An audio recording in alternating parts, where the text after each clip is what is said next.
এই দরজা সবচেয়ে মানে পুরাতন কপাট।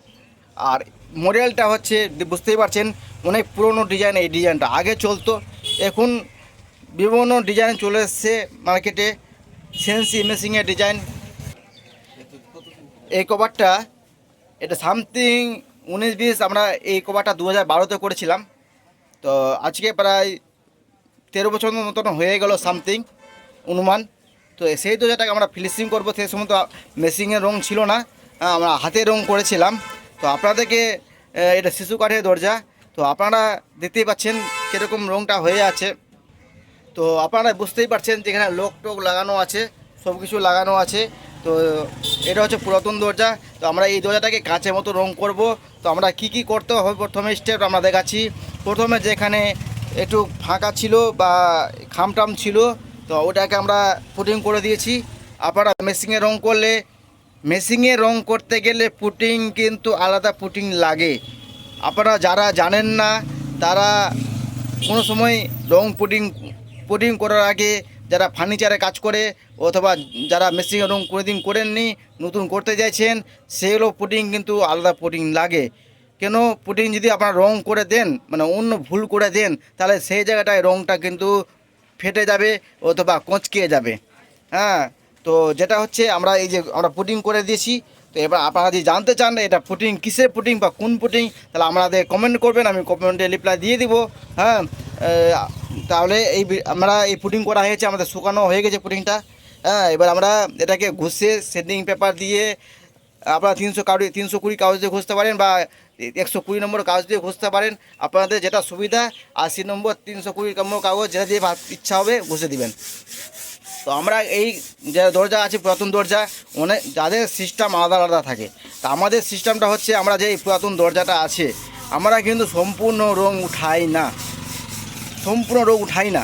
আমরা কিন্তু যেটা ঘুষলাম হাতের মাধ্যমে, যেটা যেটুকু উঠে যাবে আর যেটা থাকার থেকে যাবে, আমরা কিন্তু চেপে ঘুষে রং উঠাই না।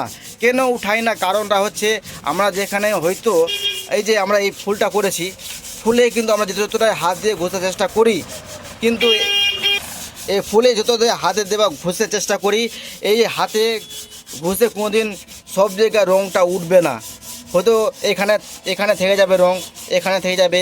ওই জন্য আমরা যেটুকু ঘষার ততটুকুই ঘষি, তার থেকে বেশি ঘষি না। হ্যাঁ, ঘষলে কিন্তু সম্পূর্ণ রং উঠান ঘষে, তাহলে সম্পূর্ণই উঠাতে হবে A to Z, তারপরে যে রংটা ভালো আসবে। আর আপনাদের কোথাও রং থেকে যায়, তাহলে ওরা ধাবা চাকা লাগবে, হয়তো কোনো জায়গায় রং লাগবে বেশি, কোনো জায়গায় কম লাগবে। তো আপনাদেরকে এটাই বলি, হ্যাঁ, আপনারা যখন রং করবেন সম্পূর্ণ ঘষে উঠাবার দরকার নাই। এভাবে পুটিং করার পরে পুটিং করে নেবেন। আর আপনারা যেরকম রং করার পরে যেরকম ঘুষেন, ওর থেকে একটু বেশি চেপে ঘুষে দিবেন। হ্যাঁ, যারা বাড়িতে কাজ করাবেন বা যারা কাজ করছেন রঙের, তারা কিন্তু একটি কথা আর আপনাদের বললাম, যারা মেশিনে রং করবেন, সেগুলো পুটিং কিন্তু আলাদা পুটিং হয়, ওটা অবশ্যই খেয়াল রাখবেন, নাহলে রং কিন্তু গন্ডগোল হবে। আর এই পুডিং কিন্তু দুরকম কালার আছে, আপনারা জানেন। তো যাই হোক, আমরা এই ফিনিশিং করছি, আমরা কিন্তু এটা মেশিনের রং করে দেখাবো। হ্যাঁ, আপনারা দেখে হয়তো চমকে যাবেন। তো যাই হোক, আমরা এটা ঘষা কমপ্লিট হওয়া পরে আসুক, আমরা রং করে দেখাচ্ছি কীভাবে রং করতে হয়। এই দরজা আমাদের প্রায় ঘষা কম্পিউটারের মাধ্যমে চলে এসছে, এই একটি বাকি রয়েছে, আপনারা দেখতে পেলেন, আপনাদের সামনে ঘষে দেখালাম কীভাবে ঘষতে হয়, ফিনিশিং করতে হয়। তো আপনারা জানেন, যদি সম্পূর্ণ ঘষা দেখাই তো আমার ভিডিওটা অনেক বড় হয়ে যাবে, লেন্থ হয়ে যাবে। তাই জন্য আমরা শর্টকাটের মাধ্যমে একটু দেখিয়ে দিলাম যে আমরা ফিনিশিংটা করি কীভাবে, ঘষে ফিনিশিং করে। তো আমাদের প্রায় ঘষা কমপ্লিটের মাধ্যমে এটা বাকি রয়েছে। তো আমি একটি কথা বলবার, এই ঘষার সময় কিন্তু আপনারা যে পুরাতন দরজা থাকতে গেলে আপনারা 120 কাগজ দিয়ে ঘষবেন, তাহলে আপনাদের সুবিধাটা বেশি হবে। তো যাই হোক, আমরা বলেছিলাম আমরা সম্পূর্ণ রং উঠাবো না, যতটুকু ঘষার মাধ্যমে যেটা ঘষে উঠবে সেটাই। আর একটু শব্দটা বেশি উঠে, এগুলো কারণেই, বুঝতেই পারলেন। এই জন্য মাইকে মানে রাস্তার পাশে দোকান, তাই জন্য শব্দটা বেশি উঠে, গাড়ির শব্দটা বেশি উঠে।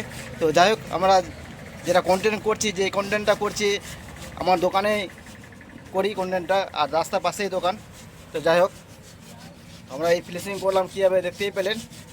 তো এবার আমরা যাব দ্বিতীয় নম্বর মানে টপিকে।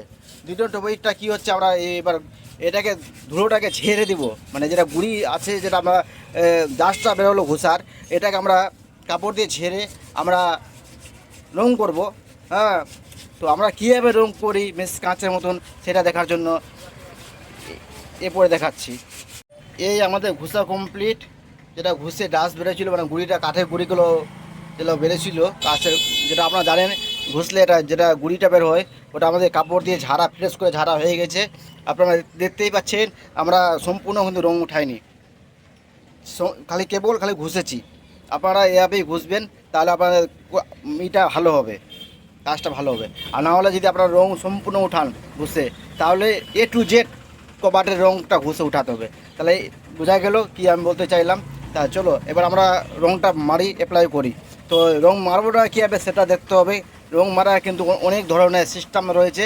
তো যখন পুরাতন দরজা থাকবে, আমাদের এখানে অনেক ধরনের শব্দ আসবে, গাড়ি শব্দ আসবে, কেন এই রাস্তার পাশে দোকান। তো যাই হোক, আপনারা ওগুলা নিয়ে কোনো মাইন্ড করবেন না। কেন আমরা যেখানে দোকান সেখানে ভিডিও করতে হয়।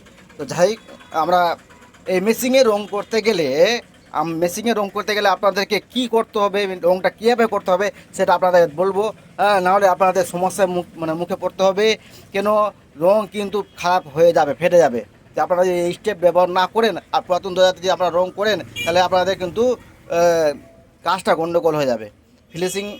ফিনিশিং আসবে না, কাঁচা মতো রং হবে না, আরও রংটা খারাপ হয়ে যাবে। তো আপনাদের দেখাচ্ছি কীভাবে রং করবেন, কবার রং করবেন, কীভাবে করবেন, রং কীভাবে ঘুলতে হবে সেটা আমি দেখাবো না। এটা আপনি জানতে চান যে রং কীভাবে ম্যাচিং করতে হয়, ঘুলতে হয়, সেটা আমাকে কমেন্ট করবেন। আমি সেটা নিয়ে একটি ভিডিও আমি আপনাদের নিয়ে চলে আসবো। ঠিক আছে, আমরা রং করার অ্যাপ্লাই করছি, বা ওরকম মতো কোথাও রং আমরা খুলে রং অ্যাপ্লাই করবো।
পারছেন আমার এখানে এক পারছেন মানলে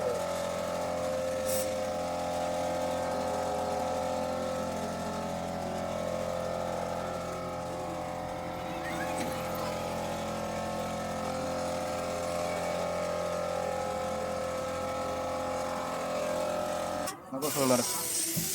Duit mas ya.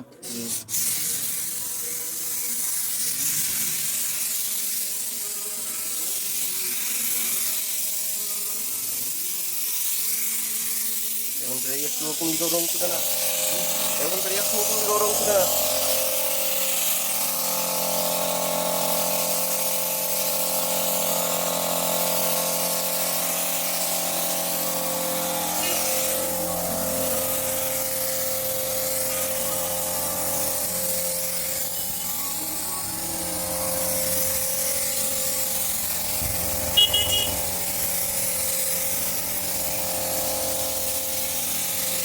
আর বলো ওই সাইড দিয়ে মাছ ধরো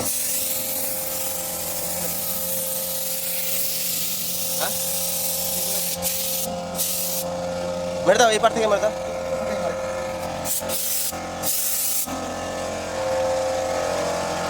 अभी तो ये टेलर हुआ है, अभी तो पिक्चर अभी बाकी है।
ও